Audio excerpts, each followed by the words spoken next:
Shortly before the Soyuz crew members left Star City for the launch site in Kazakhstan earlier this month, I had a chance to spend a few minutes talking with Steve Swanson. We talked about his plans for this first long-duration mission of his career and the work that he and his crewmates had done to get ready for the flight. Why don't we start a little bit by talking about your training? I know that you've trained in the past for shuttle missions. How is that different than your training for a space station expedition?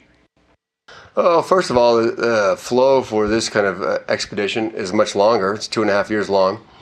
And you also aren't really training for many specific events like in a shuttle. Shuttle, we knew what we were going to do every day, and we would train for those specific tasks.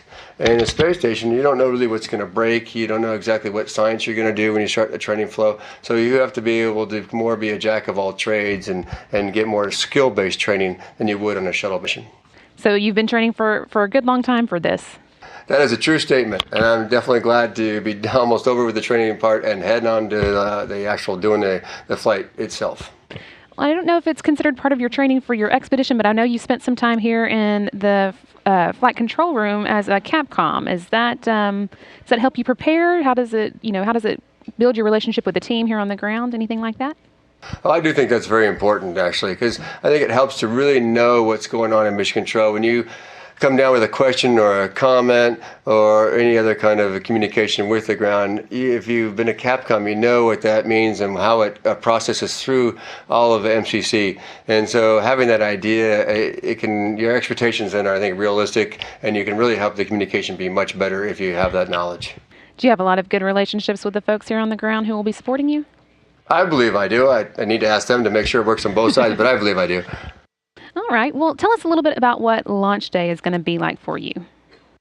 Well, launch day, it's going to be actually quite a bit of a long day. We're going to launch 3 in the morning, Baikonur time. And so we're getting up only around 9 o'clock. We're going to have breakfast. I'll probably get a workout in. And then they want us to take a nap around maybe like 1 or 2, get up again around 6 or so, and that's when we're going to start getting ready for the launch at that time. We're going to start off by getting all cleaned up. That's one thing they want you to do here. Make sure you take a shower, you're clean to go. And then we head on out and do a few formal events with writing our names on the wall of the rooms we stay in, stuff like that, a couple ceremonial deals. And then we head on out to building 254 where we suit up in our Sokol suits, do a pressure check to make sure the suits are working well. At that point, we head from there out to the launch pad, climb on into the vehicle about 2.5 hours prior to launch, and then start doing all our checks with that. Again, we do a vehicle seal or leak check on the vehicle. We do one of our suits also again, make sure everything is working fine, the communication is good on the vehicle and on the ground, and if everything's all ready to go, then we get to launch. Does sound like a long day, but a good one, I think. Yes, it is a good day. Just a long.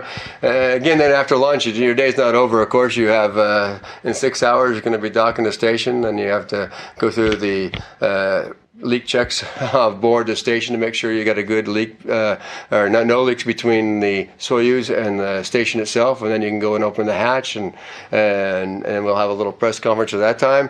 And so it's going to be a long day, but I'm looking forward to it. We talk a whole lot about all the science that y'all do on board the station here for Space Station Live. So can you tell us a little bit about anything that you're particularly looking forward to, or anything that we should be looking forward to? Anything you think is really interesting? There's many interesting parts or science experiments I think we're doing, but one thing, like for me, I'm definitely interested in is the eyesight issue we're having with astronauts, and we're going to do a whole bunch of tests from ultrasounds to OCTs to fundoscopes to all sorts of things, and to really try to figure out why the eyesight is changing for astronauts. And I think it's kind of important for, as we continue on in our space exploration, we need to figure this out so we don't have many issues later on for other astronauts coming who follow on behind us, I should say. So I think that's important. So what will your part be in the eye experiments? Well, I'll both be the guinea pig and also the test conductor. So other astronauts up there will do the experiments on me, and then I'll turn around and do the experiments on them. So we both get to do both ends of the deal. All right. Well, that does sound interesting. Thank you so much for talking with us. We'll be watching from here on the ground and wishing you luck. My pleasure. Thank you.